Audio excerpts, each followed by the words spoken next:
Hi, this is Kelly with Broaddus Properties Group. We're doing a very special series. We'll probably be airing one of these videos per month, and this is a video. This is a series on estate planning. We will be talking to Ashley Debord from the Flagstaff Law Group, and she's going to be answering a couple questions a week that are really important to estate planning. I hope that you'll join us and enjoy these very helpful and informative videos. She's available to book a 15-minute consultation for free for any of you that are interested, and you can just go to her website, which she talks about at the end. What is a pour-over will? A pour-over will is really a tool that works in conjunction with a trust. Previously I mentioned that a trust is kind of an alternative to a will, but it's also a supplement to a will. So we still have a will in a trust-based plan, but it's a special type of will called a pour-over will. So it's basically the safety net. It's the backup for any assets that don't make it into the trust. If any assets did have to go through probate, the pour-over will basically just has some very simple terms that say everything gets poured into my trust and distributed according to my trust instructions.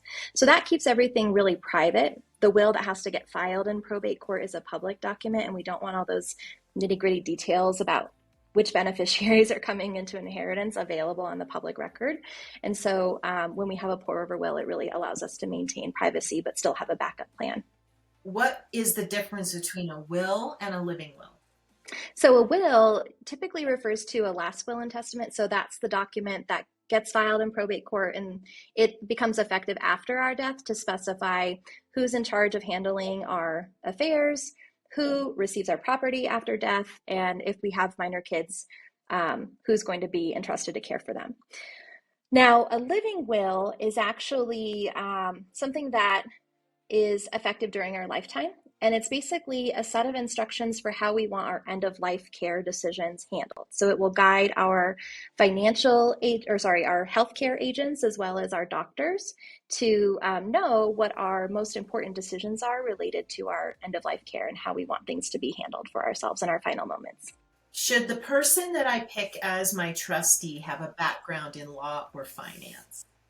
Well, it's not necessary. So the nice thing is whoever you choose as a trustee can hire professionals to assist them in things like their legal responsibilities or how to wisely manage the assets or how to file taxes. So that's not really an essential element. What I usually guide folks to consider when they are designing a plan is really thinking about who in their life is really trustworthy and is likely to serve with integrity and honesty, and who's really got good judgment, because they're going to be the ones that hold the purse strings, perhaps for beneficiaries that are children, and should really be able to make wise financial decisions and spend those funds to really take care of beneficiaries of the trust, in the best way possible.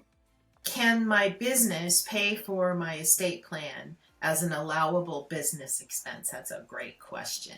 So this is a great question, and it's something that I'll recommend folks generally run by their CPA that they have helping them with their business. But I find that many business owners do choose to make this an allowable business expense, especially if they're creating a succession plan for their business as part of their estate plan. So when we're business owners, we have a lot of added complexity for managing our incapacity or death, because we have to have an appropriate succession plan that doesn't disrupt our business or cause it to lose a lot of value. So most business owners find that it can be an appropriate expense to run through their business for that reason.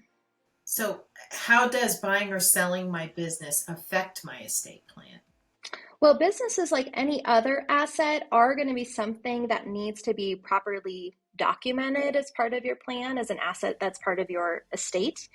And just like any other asset that we own, if it's not owned in the right way or designated in the right way, it has the potential to really frustrate the estate plan or perhaps override the legal documents that we've created. So if we have a business that we've purchased, it's going to be really important to get that connected to our plan, oftentimes by getting it assigned to a trust. Usually a trust-based plan is going to be more appropriate for a business owner.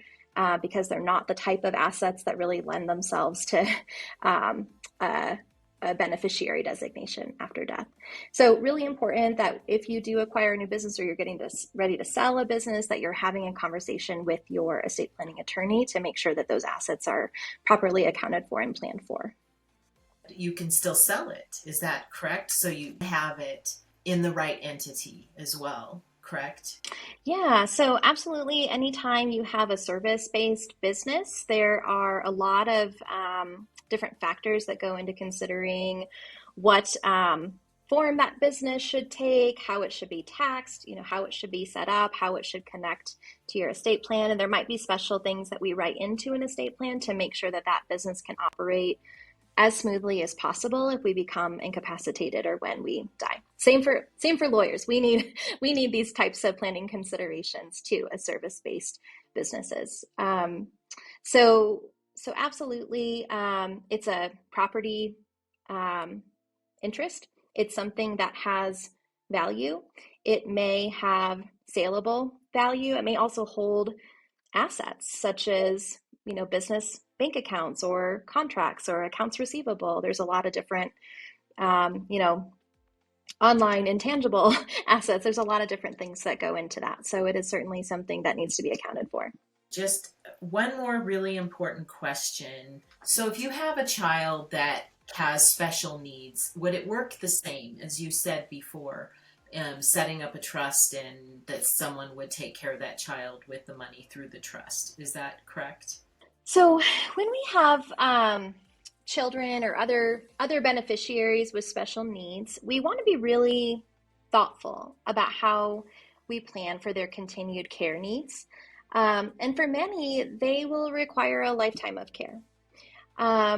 Special needs beneficiaries really pose some unique planning challenges also because oftentimes they are receiving very valuable need-based government benefits.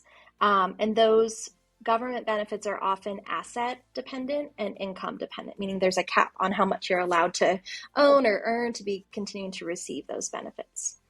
And we don't want to accidentally disrupt those benefits or boot one of our children off of like health insurance, for instance, and cause them to lose that coverage or disrupt their care by leaving them money outright. So when we're planning for special needs beneficiaries, we want to make sure we're doing it in a really thoughtful way that's going to allow us to preserve those benefits that they might be entitled to, and also make sure that whoever is handling their needs is going to be doing that in a way that complies with the law and just fulfills what their unique needs and circumstances are going to be.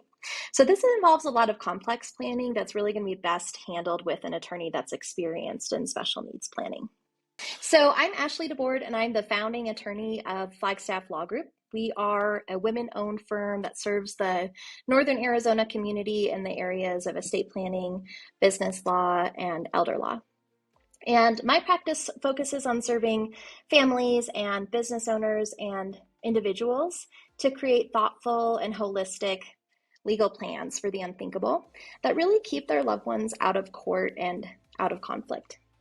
In terms of how folks might reach out to us, so we're always happy to be a resource to people who have questions about estate planning or how best to connect their businesses to their estate planning. And really the best next step would be to reach out and schedule a free 15-minute call where we can kind of gather a bit of information, understand what the questions are, and help you determine your best next steps. So folks can call our office by reaching us at 928-233-6800, or they can go online to our website and book online for a free 15-minute call. And our website address is www.flaglawgroup.com. This is Kelly Broaddus with Broaddus Properties Group, 928-606-6749. We look forward to serving you. Thank you so much.